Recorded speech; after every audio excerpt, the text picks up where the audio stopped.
I had absolutely no idea what I was walking into. Thousands of people, insane costumes, an exhibit hall the size of a small city. This was my very first WonderCon, and by the end of the weekend, I understood why people come back every single year. If you've never been, stick around because this video is for you. Oh, and you'll see what I ended up adding to my collection. So let's start with the basics. What even is WonderCon?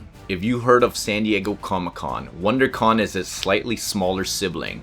It's run by the same non-profit Comic-Con International, and it's held every year at the Anaheim Convention Center right here in Southern California.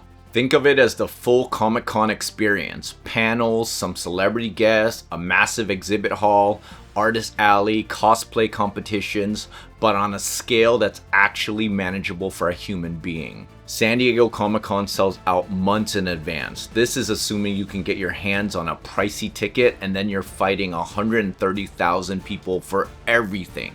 WonderCon, a lot more breathable. You can actually enjoy yourself without being too overwhelmed.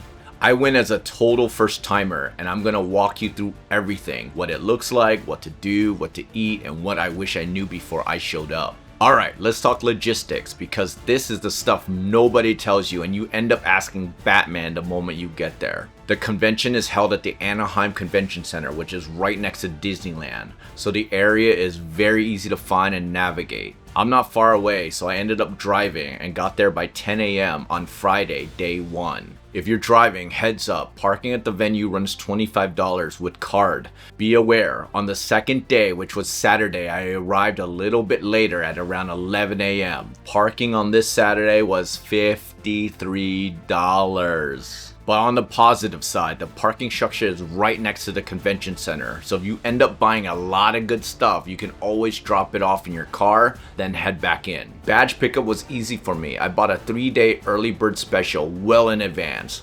Not only was it cheaper than buying single-day passes, they mailed me my badge. This means no waiting in line to pick up the badge day of. Attach a lanyard and walk in. If you're enjoying this video, please remember to like and subscribe. Okay, the exhibit hall. This is the beating heart of WonderCon and nothing I say is going to fully prepare you for the moment you walk in. You'll walk past droids, superheroes, and cats. We're talking 900 plus exhibitors spread across more than 400,000 square feet of floor space. Comics, original art, action figures, collectibles, apparel, vintage posters, handmade goods. If it exists in pop culture, there's probably a vendor selling it somewhere on that floor. Because I was there first day on Friday, it wasn't too busy. My strategy was walk aisle by aisle, check out all the vendors, keeping mental track of things that interest me so I can come back later. What surprised me the most was just how many vendors and creators there were. My strategy wasn't working. There was just too much to keep track of. Mental overload. A few things to keep in mind when you hit the floor. Bring cash and a card. Some small vendors are cash only. Bring a bag, you will buy things. Just accept this. Most importantly, you can always try to haggle, especially with comics. Right next to the exhibit hall, or woven into it depending on the section, is Artist Alley. Artist Alley is exactly what it sounds like. Independent artists and comic book creators set up tables selling prints, original sketches, arts and crafts. You get to walk up, talk to them directly, watch them draw, and buy art straight from the person who made it. I didn't realize Sam De La Rosa was gonna be there, so day 2, I brought some stuff for him to sign. My name is Sam De La Rosa, artist for mainly Marvel. What is your most famous cover that you've drawn?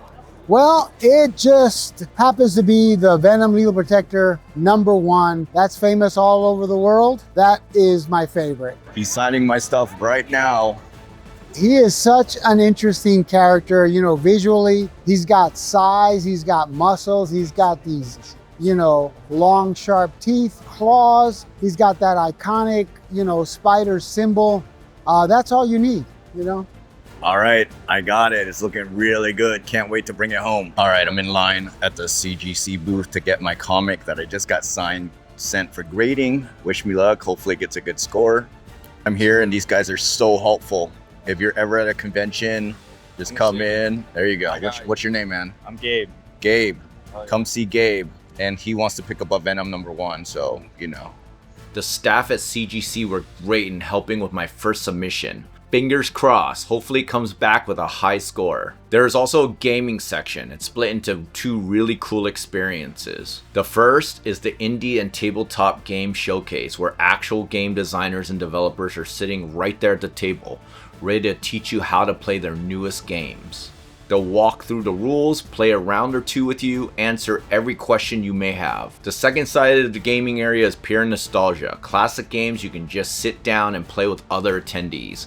Board games, card games, tabletop RPGs. You might sit down next to a complete stranger and within 10 minutes you're both deeply invested in a game of Dungeons and Dragons. WonderCon isn't just a games and shopping convention. There's a full slate of panels running all weekend across multiple rooms. These panels cover everything from meeting directors and producers of TV shows and movies, book authors, how to become a game creator, and even career development in pop culture. My advice, check the programming schedule the night before and pick 2 or 3 must-see panels. There's also an app that allows you to create your own schedule. Okay, I have to talk about the cosplay because wow. I was not prepared for the level of craft and creativity on display here. We're talking full armor builds, LED lights, smoke, giant props. People spend months, sometimes years on these costumes. And most of them will absolutely stop and pose for a photo if you ask nicely. From what I was told, the cosplay at WonderCon is bigger than the San Diego Comic-Con. My Instagram name is ThatFitJim. This is my first time coming to WonderCon, actually. Every week I'm making adjustments, trying to make it more accurate, and I'm so excited to show it off at WonderCon here.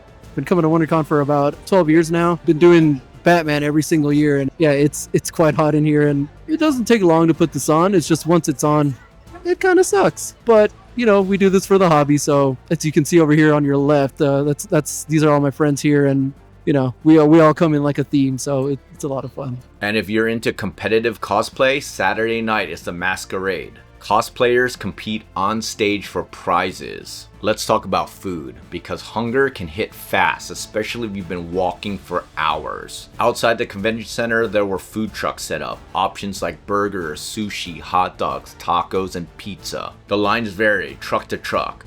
My tip, eat before the peak hours. Avoid the lunch rush between noon and 2 p.m. if you can help it. Once you get your food, chill out and enjoy the music. And who are you gonna call?